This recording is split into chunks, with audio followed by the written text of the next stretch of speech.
adlaw nga Martes karon mga kaigsuunan, petsa 14 sa bulan sa Hunyo tuig 2022. Ang pagbasa kinutlo gikan sa Ebanghelyo sumala ni San Mateo kapitulo 5 bersikulo 43 ngadto sa 48. Si Jesus mingon ngadto sa iyang mga tinun-an, "Nakadungog kamo nga giingon kaniadto, higugmaa ang imong mga higala ug dumti ang imong mga kaaway. Apan karon sultihan ko kamo, higugmaa ang imong mga kaaway ug pag-ampo kamo alang sa mga tao nga nagpasipala kanimo, aron makita nga kamo matuod nga mga anak sa inyong amahan nga atua sa langit.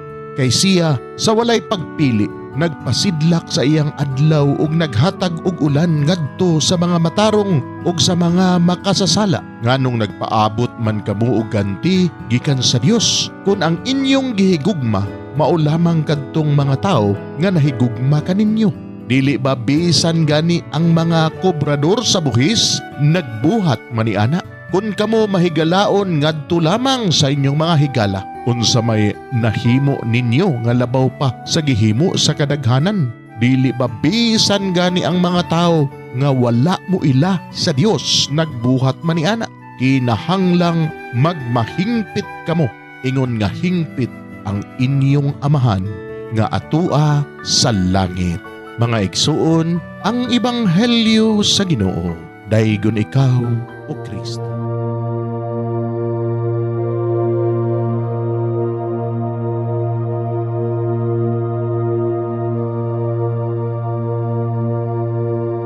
Pagampo sa dili pa magsugod sa trabaho. Magampo kita. Sa ngalan samahan, sa Anak ug sa Espiritu Santo. Amen. Langit no namong amahan, sa among pagsulod nining trabahoan, among gidala ang imong presensya uban kanamo. Among gipamulong ang imong kalinaw, imong grasya, imong kaluoy, ug ang imong perpektong hanay sa among mga trabaho. Among gipadayag ang imong gahom labaw sa tanan, diha sa mga butang nga among mahimo, masulti, mahuna-unaan, ug mahukman sulod nining adlaw. Ginoo, nagapasalamat kami sa gasa sa kinabuhi niining bagong adlaw, niining kahigayunan nga kami nakasulod sa trabaho ug mamahimong parte niining nga grupo. Salamat sa mga gasa nga imong gitugyan kanamo. Hamong gamiton kini diha sa pagimaya kanimo. Hatagi kami sa kusog ug kadasig sa pagbuhat sa among mga trabaho. Panalangini ang among mga proyekto, mga ideya ug kusog, aron sa ingon bisan sa pinakagamay namong mga kalampusan, magahatag kini sa imong himaya. Ubani kami, Ginoo, sa among pagtrabaho nining adlaw. Puna kini nga lugar sa inspirasyon ug kusog. Tabangi kami nga magtrabaho isip usa ka grupo nga mapakita sa usag-usa ang kamaayo. Himua kami nga maayo nga makabot namo ang mga butang nga kinahanglan namong buhaton. Himua kini nga lugar nga puno sa kalipay ug panaghigalaay, ug kamugaway ug kalinaw ang mapatigbabaw niining dapita. Ginoo, kung kami anaa sa kalibog, giyahi kami. Kung kami muwadaan sa kadasig ug paglaom, dasiga kami. Himua nga ang trabaho nga among gihimo ug ang paagi sa among paghimo niini makahatag unta kini ug hugot nga pagtuo, kalipay ug pahiyom sa tanan nga among mahimamat karong adlaw.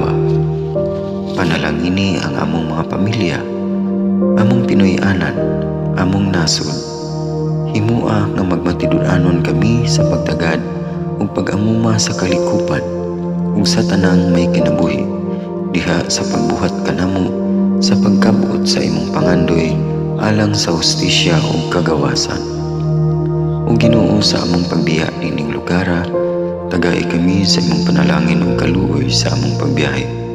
Panalangini ang among mga pamilya ug Pinoy-anan nga anaon ta sa maayong kahimtang sama sa among pagbiya kanila.